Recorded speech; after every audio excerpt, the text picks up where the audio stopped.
We have an obsession to build a world that makes sense. We want our city to be credible before making a game. We call it a world-first approach.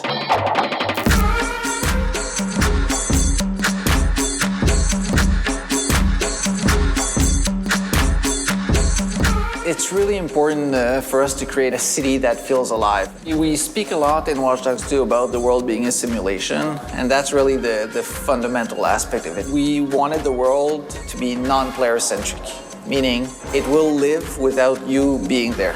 And once you go there, then it's a place to discover and live in and play. The world of Watch Dogs 2 was a big challenge because it's twice as big as Chicago was. So we have the Marin County, more organic at the north. We have Oakland, we have San Francisco, and also Silicon Valley.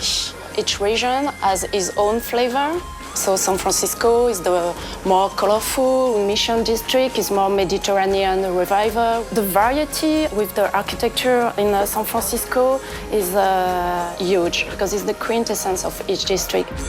One thing that we did in Watch Dogs 2 to continue to push our ability to convey a real world, as we did a lot more research. We send many people just to scout the area to make sure what we're doing is credible. We went there several times. We had teams going there for us, doing interviews as well. Dig into certain people of San Francisco that we thought were interesting, just to inspire ourselves about the mindset. We really wanted to hit the vibe, the major landmarks, the feeling. We took a lot of pictures, we did a movie, we visit some secret place. We work a lot with street art, the murals, the graffiti. We went as far as sending a guy with a GoPro on his helmet to go through all the streets so we get the vibe. You need to have the vibe, the people in it. When you're really in San Francisco, if you go downtown San Francisco early in the morning, you're gonna feel like there's not much people. Some oboes are in there, they're very colorful. This time around, I think people will feel like not only the place is beautiful, but the personalities of the people around will relate with the people who understand how the vibe of San Francisco and the Bay Area works.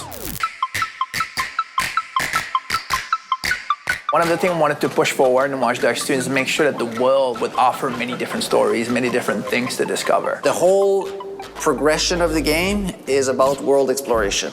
If you're walking in Watch Dogs 2 in the city of San Francisco, you don't know what you're going to find, and you don't know what type of gameplay challenge will be there. But if you start digging around and looking at people, digging into secrets through hacking, then you can find missions, certain stories. So there's big operations you do where you're gonna reveal the truth on something big and have impacts and get followers. But you can also do the same thing and the same loop with smaller operations. And these will dig into more like specific subject matters, like exploring gentrification in San Francisco and tied with technology, or dig into certain mysteries and interestingly inspired stories about hacking and these kind of stuff. And on top of that, then you can do the activities. So e-kart racing, sailboat racing, drone challenges, dirt bike as well. If you open your phone, you can do Scout X, which is basically visit the landmarks of the Bay Area. So you're exploring the world, and now you're finding stories that you can do.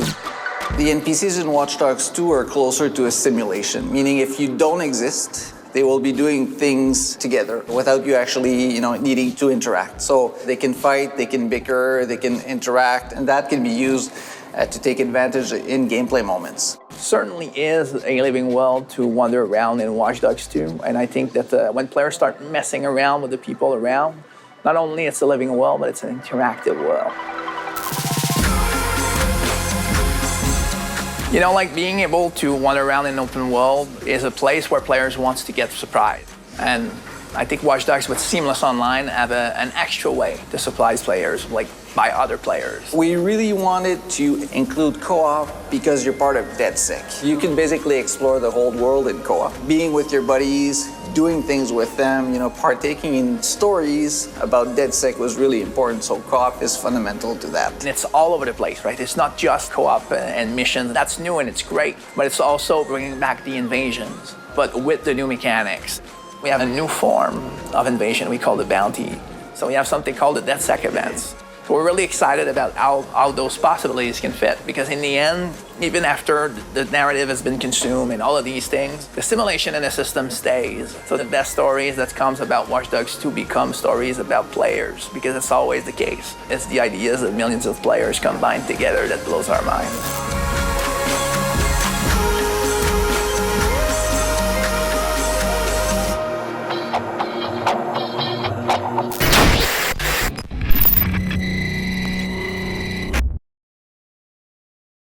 PS4 for the players.